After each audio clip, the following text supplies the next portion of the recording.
मैं हूं एस्ट्रोलॉजर के एम सिन्हा और मैं अपने इस यूट्यूब चैनल पर आप सभी का हार्दिक स्वागत करता हूं। उत्तर प्रदेश में जिस तरीके का राजनीतिक घटनाक्रम चल रहा है, उस विषय में कल एक वीडियो दिया गया था। उसी सीक्वेंस में आज हम बात करेंगे केशव प्रसाद मौर्य की कुंडली क्या कहती है, क्योंकि महत्वपूर्ण क्यों हो जाता है। ये मानते हैं कि लोकसभा चुनाव 2024 में आंकड़ा जो है बीजेपी का एकदम से कम हुआ, यानी जो पिछले 63 सीट थी वो 33 सीट पर आकर सिमट गई।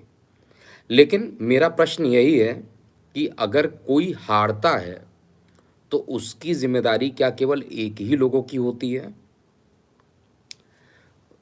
सपोज कीजिए क्रिकेट मैच है और क्रिकेट मैच में कोई टीम हारती है, तो क्या उसका कैप्टन जो है वो रिस्पॉन्सिबल होगा मैच को हराने के लिए? उसका वाइस कैप्टन होगा या जो उसके जो कोच होंगे वो होंगे? तो ठीक इसी तरीके से यहाँ पर क्या हो रहा है कि राजनीति में एक दूसरे को नीचा दिखाने की जो कोशिश की जा रही है, और इसका जो फ़ायदा है आने वाले समय में, क्योंकि उपचुनाव होने वाले हैं, 10 सीटों पर उपचुनाव होने वाले हैं। हम आज बात करेंगे केशव प्रसाद मौर्य की जो कुंडली है वो क्या कहती है। इनका जो जन्म है 7 मई 1969 में, और इनकी सूर्य कुंडली का ही केवल अध्ययन करेंगे क्योंकि इनका एग्जैक्ट बर्थ डिटेल नहीं है। और सूर्य कुंडली इनकी क्या कहती है, क्योंकि जब भी कोई प्रशासन में जाता है तो उसकी सूर्य कुंडली ही बताती है। सूर्य जो होता है वो प्रशासनिक कार्यों के लिए जाना जाता है। सूर्य कुंडली इसलिए भी इम्पॉर्टेंट हो जाती है। तो और कुछ ज़रूर प्रेडिक्शन यहाँ पर रहेगा, और आप लोग भी अपने जो विचार हैं वो कमेंट सेक्शन में ज़रूर लिखिएगा कि आने वाले समय में क्या होने वाला है, क्या जो वर्तमान में हो रहा है वो सही हो रहा है। केशव प्रसाद मौर्य की अगर बात किया जाए तो 2022 के जो विधानसभा चुनाव थे, मेरे ख्याल से बहुत सारे लोगों ने मेरे वीडियो को देखे थे। उसमें मैंने डंके के चोट पे बोला था प्रेडिक्शन गलत तो भविष्यवाणी छोड़ दूंगा। अगर मैं गलत हूँ तो मुझे करेक्ट कीजिएगा। बहुत सारे लोगों ने, आप लोगों के कम से कम 8 लाख लोगों तक मेरे वीडियो तक पहुँचे थे। उस वीडियो में मैंने बोला था कि विधानसभा में, अभी की नहीं बात कर रहा हूँ मैं, विधानसभा 2022 की बात कर रहा हूँ उत्तर प्रदेश के लिए, जहाँ पर एक तरफ माहौल बना हुआ था कि इस बार तो भारतीय जनता पार्टी जा रही है, समाजवादी पार्टी आ रही है। उस समय मैं स्ट्रिक्ट प्रेडिक्शन लेकर आया था, बोल्ड प्रेडिक्शन लेकर आया था, और उसमें अपनी गणना को दांव पर भी लगाया था। और मैंने बोला था प्रेडिक्शन गलत तो राजनीतिक भविष्यवाणी छोड़ दूंगा। तो उस प्रेडिक्शन में भी लोग एग्री नहीं हो रहे थे कि वहाँ पर सरकार होगी, और एग्जैक्टली जो आंकड़ा मैंने दिया था उतनी ही सीटें उत्तर प्रदेश के विधानसभा 2022 में आई थी। मैं पुनः बोलता हूँ, अगर मैं गलत बोल रहा हूँ तो मुझे करेक्ट कीजिएगा, और सही बोल रहा हूँ तो आप उसको जो भी आपके कमेंट में लिखना चाहते हैं आप लिख सकते हैं। लेकिन वो भविष्यवाणी 100% सत्य हुई थी। जब देखिए, जब चार्ट सही होता है तो परेशानी बहुत ज़्यादा नहीं होती है, वहाँ पर चीज़ें एग्जैक्ट हो जाती हैं। केशव प्रसाद मौर्य की जहाँ तक बात किया जाए तो उस चुनाव में वो हार चुके थे। हारने के बाद भी उनको उप मुख्यमंत्री बनाया गया, और ऐसा नहीं कि पहली बार ये चुनाव हारे हैं। ये चुनाव केशव प्रसाद मौर्य जिस तरीके से बोलते हैं और विरोधाभास खुलकर आ रहे हैं।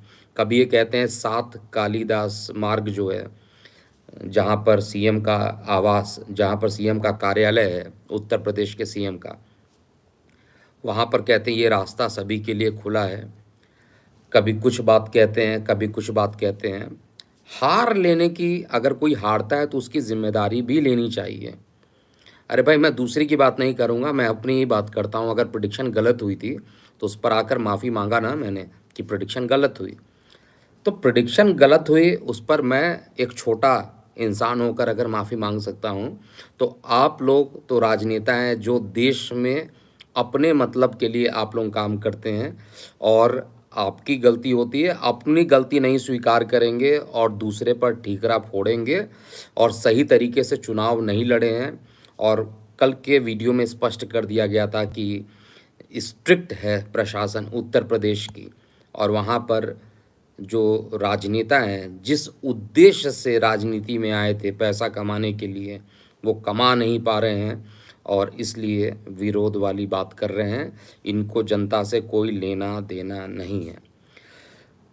इनकी कुंडली अगर आप देखिएगा तो सूर्य कुंडली मैं चेक कर रहा हूँ, लगन में सूर्य के साथ शनि देव उपस्थित हैं, शनि नीच के हैं और सूर्य मेष राशि में उच्च के हैं। तो पंचमेश होकर फर्स्ट हाउस में बैठना सूर्य यानी प्रशासन, मतलब आप सोचिए ऐसे लीडर जो चुनाव हार जाते हैं और एक बार नहीं हारे हैं, ये चुनाव 3 बार हार चुके हैं। और वो कब कब हारे हैं आप लोगों को पता होगा। ये कई बार चुनाव हार चुके हैं, अपने ही संसदीय क्षेत्र को ये संभाल के नहीं रख पा रहे हैं। और अपने ही संसदीय क्षेत्र को अगर ये संभाल के नहीं रख पा रहे हैं और उत्तर प्रदेश में गुटबाजी कर रहे हैं, तो ऐसे कंडीशन में इनका जो लग्न में सूर्य जो बैठा हुआ है उच्च का, वो निश्चित रूप से इनको कहता है कि भाई मैं ही सही हूँ, बाकी सब लोग गलत हैं।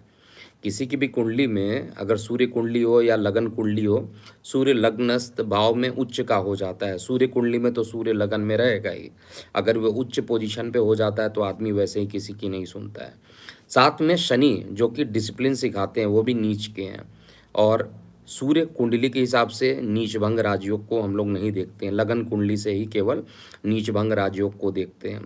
तो शनि के साथ सूर्य का जो कॉम्बिनेशन है, ये कॉम्बिनेशन कहीं ना कहीं इनकी कुंडली में विरोधाभास उत्पन्न कर रहा है। एक दूसरे से विरोध की भावना, सपोर्ट ना करना, ये स्पष्ट रूप से दिखाई दे रहा है।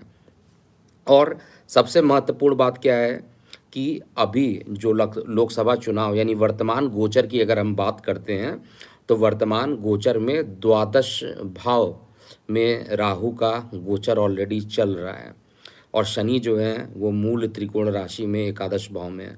तो कुल मिलाकर अभी ये चीज़ें अगर मैं विश्लेषण करूँगा तो काफ़ी लंबा होगा। अपने व्यूअर को केवल पॉइंट टू पॉइंट बताने की मैं कोशिश करता हूँ कि इनका जो प्रभुत्व है, इनके द्वादश में राहु के साथ शुक्र बैठा हुआ है, शुक्र उच्च का है। तो वैसे भी सूर्य कुंडली होगी, लेकिन मीन राशि में अगर शुक्र उच्च का होता है तो उच्च का है, इसलिए मैंने सूर्य को उच्च का बोला तो वो भी उच्च का है। तो शुक्र के साथ राहु की युति ये एक क्या चीज़ बताता है, एक बहुत बड़ी प्लानिंग को बताता है। राहु और शुक्र की युति जो है प्लानिंग को बताता है, और केवल इनके लगन मतलब इनकी सूर्य कुंडली में द्वादश भाव में नहीं है, गोचर में भी द्वादश भाव में राहु गोचर कर रहे हैं, आप लोगों को पता है। और जैसे ही राहु का उत्तर भाद्रपद नक्षत्र में गोचर हुआ है, उसके बाद से ये जो परेशानी है और ज़्यादा निकल के सामने आ रही है। कल ये दिल्ली गए, मुलाकात किए और उनको सुननी पड़ी कि भाई अगर संगठन में रहना है तो आपको सही से रहना पड़ेगा और सबके साथ रहना पड़ेगा, और जो आने वाले चुनाव हैं उस पर कंसंट्रेट करना ज़्यादा ज़रूरी है। नहीं तो आप बस रोते रहिए कि चुनाव हार गए, चुनाव हार जाएंगे, तो ये गलत है। और ये चीज़ इनके चार्ट में एक महत्वाकांक्षा को दिखाता है, और इनके चार्ट में द्वादश भाव में राहु शुक्र की युति निश्चित रूप से, राहु के साथ अगर शुक्र हो जाए, शुक्र लग्जरी देता है लाइफ में, शुक्र जो है लग्जरी देता है, और राहु जो होता है उसमें अकस्मात या तो उसको बढ़ा देता है या तो कम कर देता है। चुनाव बार बार हारने के बाद भी इनको पोजीशन जो है केंद्रीय नेतृत्व में ने दिया है, ये कहीं पर किसी से छुपा हुआ नहीं है। लेकिन फिर भी इस समय जो बृहस्पति की राशि में बृहस्पति का जो गोचर हुआ है और साथ में राहु का जो गोचर है, वो दोनों ही इनके लिए अनुकूल स्थिति नहीं बन रही है। एक चीज़ मैं कहूँगा कि थोड़ा मति भ्रम ये रहेंगे कि इनके साथ ऐसे कैसे हो सकता है, इनको साथ में जो इनकी बात को केंद्रीय जो टीम है वो यानी उच्च जो टीम होती है वो इनकी बात को नहीं सुनेगी। ये एडजस्ट नहीं कर पाएँगे और जैसे ही उपचुनाव के रिज़ल्ट आएँगे, उस रिज़ल्ट के बाद एक बड़ा एक्शन, जो कि ऑब्वियसली आपने न्यूज़ मीडिया में भी सुना होगा कि एक्शन होगा, तो ये एक्शन भी इनके चार्ट से दिखाई दे रहा है। सबसे बड़ा एक्शन इनके ऊपर ही होने वाला है, ये मैं क्लियर हूँ।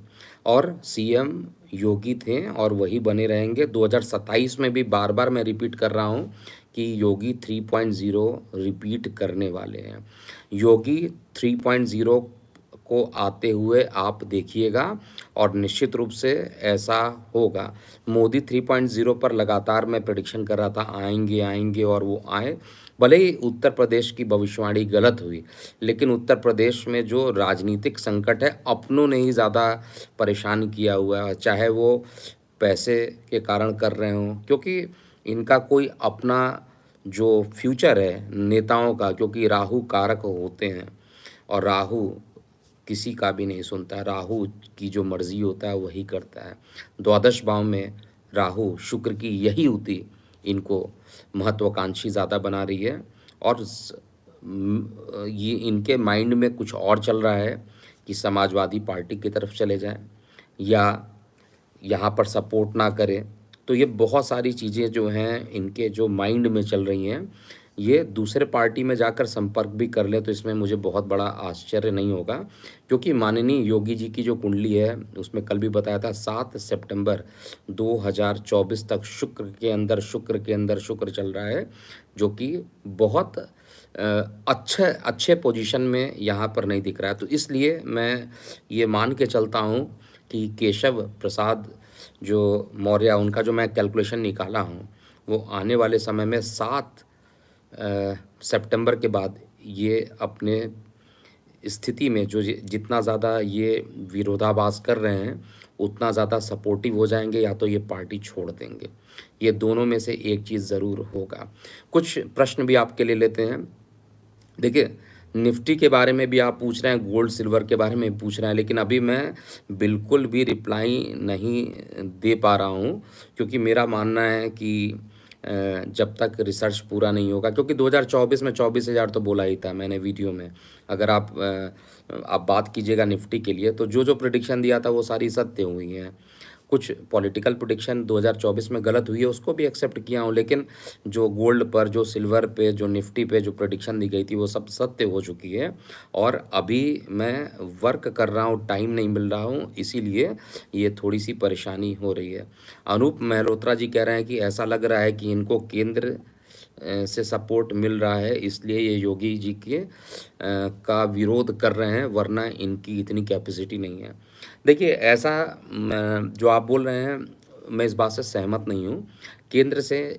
केंद्र जो है, वैसे भी बीजेपी की बात किया जाए तो केंद्र का सपोर्ट इनके चार्ट में सूर्य उच्च का है, तो केंद्र का सपोर्ट तो मिलना है, लेकिन शनि के साथ है। शनि सूर्य जब साथ में होते हैं तो विरोधाभास होता रहता है, और यही कारण है ये विरोधाभास में। ऐसा नहीं कि पहले बार ये किसी के बारे में विरोधाभास कर रहे हैं, 2022 में भी ये कर रहे थे, 2018 में भी इन्होंने किया था, जो मैं पढ़ रहा था। तो विरोधाभास इनके चार्ट में है, इसलिए ये विरोधाभास करते हैं। लेकिन इनकी जो महत्वाकांक्षा है राहु के साथ शुक्र की द्वादश भाव में, वो सबसे खतरनाक है। वो महत्वाकांक्षा के लिए जो नेताओं को नहीं करना चाहिए देश के लिए, वो ऐसा काम भी कर ले, इसमें बहुत ज़्यादा आश्चर्य नहीं होगा। लेकिन योगी आदित्यनाथ जी सीएम हैं, सीएम बने रहेंगे, और उपचुनाव में प्रदर्शन जैसा भी रहे उस पर मैं अभी कोई टिप्पणी नहीं कर पा रहा हूँ, क्योंकि कौन चुनाव लड़ रहा है, किसका चुनाव जो प्रत्याशी होगा, कौन प्रत्याशी बनेगा, ये बिल्कुल भी अभी तक क्लियर नहीं हुआ है, इसलिए विदाउट कैलकुलेशन प्रेडिक्शन नहीं दे सकते हैं। तो थोड़ा सा वेट कीजिए, अगर कुछ क्लियरिटी होगा तो निश्चित रूप से मैं बताऊंगा। तो अभी के लिए इतना ही, और कल रात 9 बजे फिर आप लोगों से मुलाकात होगी। एक बार जाते जाते पुनः एक बार मैं बता दूं कि महादेव लाइव सेशन, जो कि प्रत्येक सावन के सोमवार में आयोजित होता है, इसमें आपकी फ्री कुंडली का एनालिसिस ऑनलाइन किया जाता है। 7 से 8 बजे शाम का टाइम है, और उसको ज्वाइन करने के लिए चैनल को सब्सक्राइब करके रखिए। और आप हमारे इंस्टाग्राम पेज पे भी जा सकते हैं और फेसबुक पेज पर भी हमें फॉलो कर सकते हैं। बाकी आप अपनी प्रतिक्रियाएँ कमेंट बॉक्स में लिखिएगा। एक लाइन में कहा जाए तो केशव प्रसाद मौर्य की कुंडली में विरोधाभास सूर्य शनि के कारण है और द्वादश भाव में महत्वाकांक्षी राहु के साथ शुक्र बैठा है। इसलिए ऐसे लोगों पर लंबे टाइम तक विश्वास करना अपने पैर पे कुल्हाड़ी मारने बराबर होगा। ये एस्ट्रोलॉजिकली निकल के आ रहा है। मैं किसी व्यक्ति विशेष पर कोई टिप्पणी नहीं कर रहा हूँ। जो चार्ट में आ रहा है ऑनेस्टली खुलकर बोलता हूँ, इसलिए इस चीज़ को मैं डिस्क्लेमर में दे देता हूँ। ओम नमः शिवाय।